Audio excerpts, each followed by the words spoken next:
name's Erin Reichert. I teach at Bluffton High School, and I'm lucky enough to be part of an interdisciplinary team with my coworker who's an English teacher. I teach the social studies component, and we are able to teach a class called American Studies, which incorporates the ELA with the U.S. history for the junior year in high school. So this is all about how can you create your interdisciplinary American Studies team at the high school level. So let's go ahead and get started.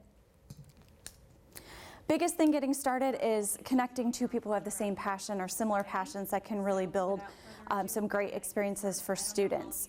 My passion being U.S. history and letting students have the experiential aspect of that particular class and subject. I pair with a teacher who really wants to create lifelong readers, and those are our passions. So what we've done is we've kind of found each other as partners in teaching to get students to the next level with both history and with English in their junior year. Also, when you're looking for a partner, when you're building your team, you want to find somebody who kind of has the same educational philosophy as you. My partner and I both are very committed to continuing to improve and creating a growth mindset both in ourselves and in our students. So we match together really well. It's hard sometimes to find that partner when you're creating your team. That, to me, is the very most important thing when you're creating your team. Find that partner that works really well with your philosophy, really well with your passion. Also, you want to look for a niche at your school. At our particular high school, we had a kind of a gap where students were, honors level students, but they were not quite to that AP level. So we saw that as a niche market, as a gap for students to really push up into that AP level class. So what we did is we went out and grabbed those students, who's not quite ready junior year for AP, but who wants to have a really rigorous curriculum still. So that's what we did at our school. Your niche might be something different, but we found that to be ours here at the school that we teach at.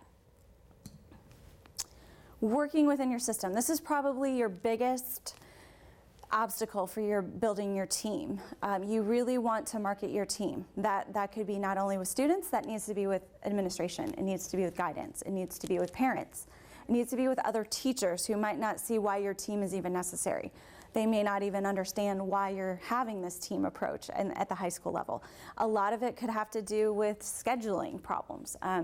Conflicts over, students who want to be in certain math and science classes, but they can't take the U.S. history English classes.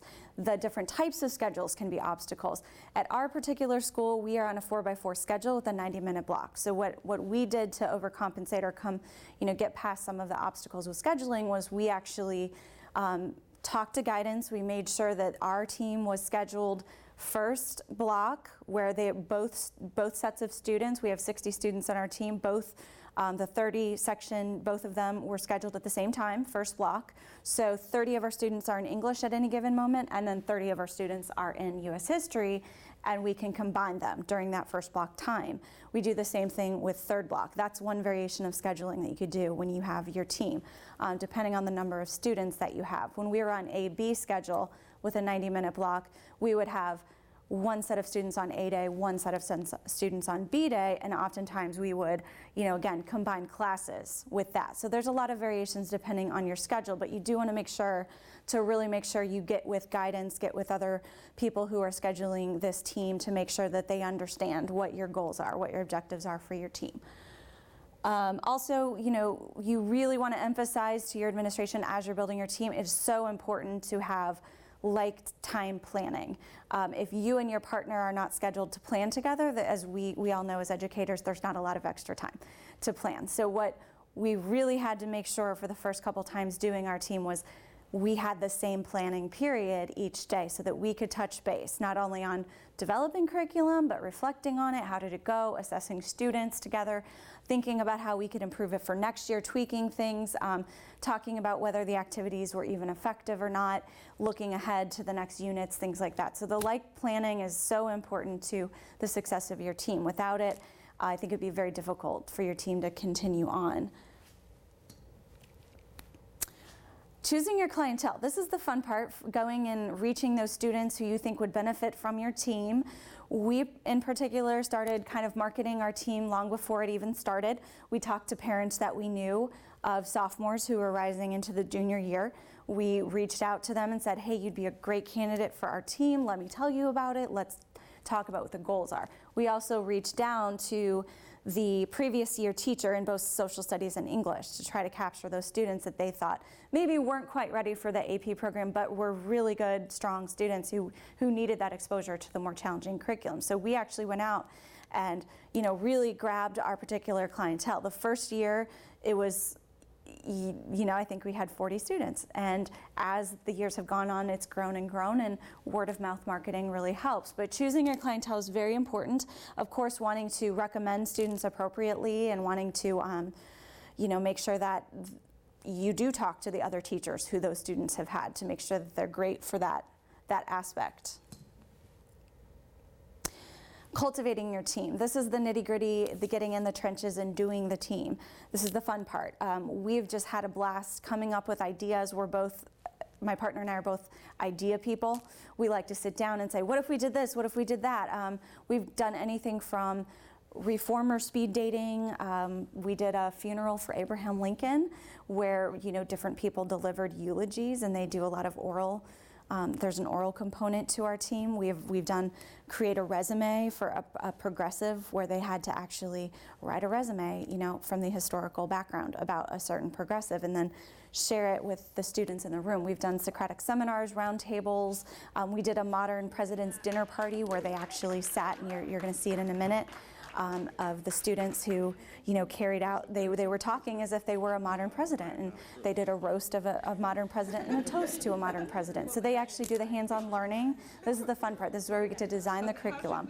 One thing that we actually work really hard on, my partner and I would definitely recommend this if you are creating an interdisciplinary team, is just time for reflection and time to assess the students, maybe not academically, but, just personally, how are they doing? Are they pushing themselves? Do they need a little more challenge? Are they getting to class on time? How are they doing in your class versus mine? And it's a way to really bridge some of the gaps that high school teachers have with their students because they're not always in contact with their other teachers. So that's one of the really major benefits of the team approach. And just integrating the two subjects. They naturally match. The American literature and the American history matches, and I know in the years past when I wasn't teaming, I would have students say, oh, in English class we talked about the Crucible, how does that match with US history? Well, here's a way that you can actually do it where in English you're digging really deeply into the literature, and then in the history class, which maybe is more of a survey and a little thinner layer of history, you can actually go a lot deeper into the topics because they have the background in the English and the skills with the English. Maintaining your team, this is another difficult aspect of teaming. How do you keep it going year to year? If you're doing it correctly, it naturally builds, it naturally markets itself. The word of mouth marketing from the students is what keeps it going. It does take a long time. I think probably 3 times to really accomplish what you want to with your team, and practice, and the first times may not be pretty, but the students will be better off for it. You'll have learned about what works and what doesn't work. Really reflecting constantly with your partner. Was this actually effective? Did this lesson actually work? Did the students respond to it? Can we actually pull it off logistic? How can we improve the logistics with this lesson? And just remaining consistent. We can't have teachers switching in and out of the team year to year. Students won't buy into it as quickly. If they know that is your team and those are the teachers in that team and it's consistent year to year and you build on it, that's what really is going to keep it going.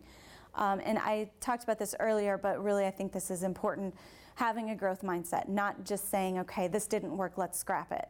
Really saying, okay, let's change it. Let's do something a little different that works a little bit better. And just knowing that it's not always going to be perfect each time. To wrap up, and after this you guys will see some of the different activities and hear from a student who was on one of our teams, and you'll actually get to see the Modern President dinner party that I spoke about a minute ago. But so many benefits. For me personally, it's a nice way to have a bonding with another person in your school.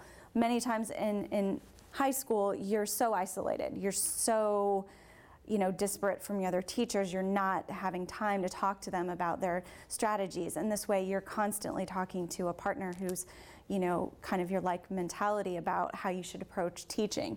Obviously, a lot of fun can be embedded into a team, and just getting to do those creative, innovative ideas where you maybe wouldn't have had time for that in another type of class. So I hope you enjoy what you're seeing in our students, and we really enjoy teaming, and we think it's a great way to approach especially high school American history and American literature, and good luck with your team.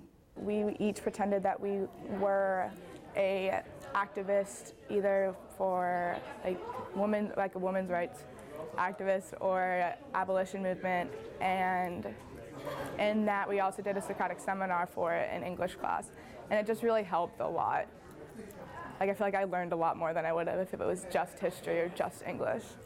I feel like I learned more than I ever thought I would have. Like, I was so active, and I actually was excited to come to class, and I was really active in learning, I guess, and that was kind of like a first for me. Normally it's just kind of like you sit down at a desk and go through the motions, and maybe you'll pick up a thing or two, but this time it was kind of like something you're interested in, something you're have to be involved in.